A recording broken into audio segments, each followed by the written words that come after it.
Exodus chapter 18. Jethro, the priest of Midian, Moses' father-in-law, heard about all that God had done for Moses and for his people Israel, that the Lord had brought Israel out of Egypt. Jethro, Moses' father-in-law, took Moses' wife Zipporah after he had sent her back, and her 2 sons, one of whom was named Gershom, for Moses had said, I have been a foreigner in a foreign land, and the other Eleazar, for Moses had said, the God of my father has been my help and delivered me from the sword of Pharaoh. Jethro, Moses' father-in-law, together with Moses' sons and his wife, came to Moses in the desert where he was camping by the mountain of God. He said to Moses, I, your father-in-law Jethro, am coming to you, along with your wife and her 2 sons with her. Moses went out to meet his father-in-law and bowed down and kissed him. They each asked about the other's welfare, and then they went into the tent.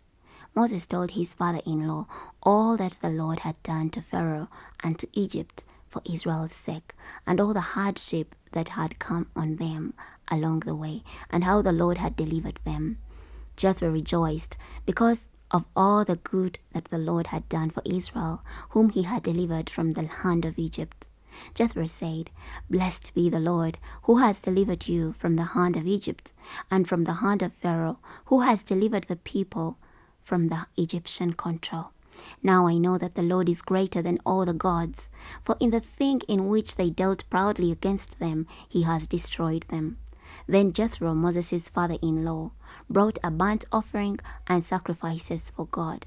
And Aaron and all the elders of Israel came to eat food with the father-in-law of Moses before God.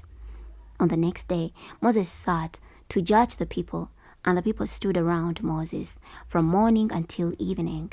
When Moses' father-in-law saw all that he was doing for the people, he said, What is this that you are doing for the people? Why are you sitting by yourself, and all the people stand around you from morning until evening? Moses said to his father-in-law, Because the people come to me to inquire of God. When they have a dispute, it comes to me, and I decide between a man and his neighbor, and I make known the decrees of God and his laws. Moses' father-in-law said to him, What you are doing is not good. You will surely wear out, both you and these people who are with you, for this is too heavy a burden for you. You are not able to do it by yourself. Now listen to me. I'll give you advice, and may God be with you. You be a representative for the people to God, and you bring their disputes to God. Warn them of the statutes and the laws, and make known to them the way in which they must walk and the work they must do.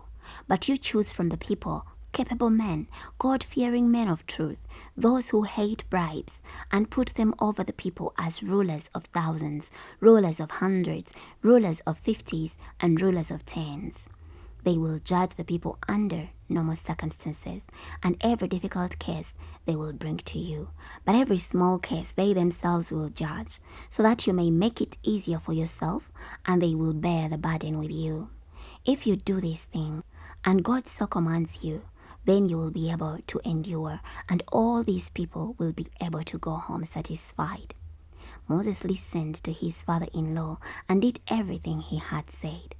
Moses chose capable men from all Israel, and he made them heads over the people, rulers of thousands, rulers of hundreds, rulers of 50s, and rulers of 10s. They judged the people under normal circumstances. The difficult cases they would bring to Moses, but every small case they would judge themselves. Then Moses sent his father-in-law on his way, and so Jethro went to his own land. Chapter 19.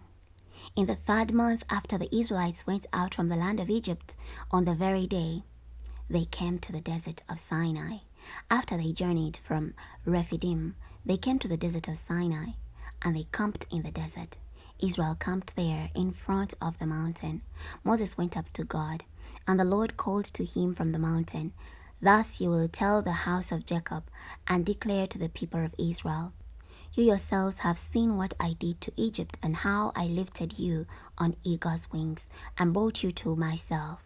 And now, if you will diligently listen to me, and keep my covenant, then you will be my special possession out of all the nations, for all the earth is mine, and you will be to me a kingdom of priests and a holy nation. These are the words that you will speak to the Israelites." So Moses came and summoned the elders of Israel. He set before them all these words that the Lord had commanded him. And all the people answered together, "All that the Lord has commanded we will do." So Moses brought the words of the people back to the Lord. The Lord said to Moses, "I am going to come to you in a dense cloud, so that the people may hear when I speak with you, and so that they will always believe in you." And Moses told the words of the people to the Lord. The Lord said to Moses, "Go to the people and sanctify them today and tomorrow, and make them wash their clothes. And be ready for the third day, for on the third day the Lord will come down on Mount Sinai in the sight of all the people. You must set boundaries for the people all around, saying, 'Take heed to yourselves not to go up on the mountain, nor touch its edge. Whoever touches the mountain will surely be put to death. No hand will touch him, but he will surely be stoned or shot through, whether a beast or a human being. He must not live. When the ram's horn sounds a long blast, they may go up on the mountain." Then Moses went down from the mountain to the people and sanctified the people, and they washed their clothes. He said to the people, "Be ready for the third day. Do not go near your wives." On the third day in the morning there was thunder and lightning and dense cloud on the mountain, and the sound of a very loud horn. All the people who were in the camp trembled. Moses brought the people out of the camp to meet God, and they took their place at the foot of the mountain. Now Mount Sinai was completely covered with smoke, because the Lord had descended on it in fire, and its smoke went up like the smoke of a great furnace, and the whole mountain shook violently. When the sound of the horn grew louder and louder, Moses was speaking, and God was answering him with a voice. The Lord came down on Mount Sinai, on the top of the mountain, and the Lord summoned Moses to the top of the mountain, and Moses went up. The Lord said to Moses, "Go down and solemnly warn the people, lest they force their way through to the Lord to look, and many of them perish. Let the priests also who approach the Lord sanctify themselves, lest the Lord break through against them."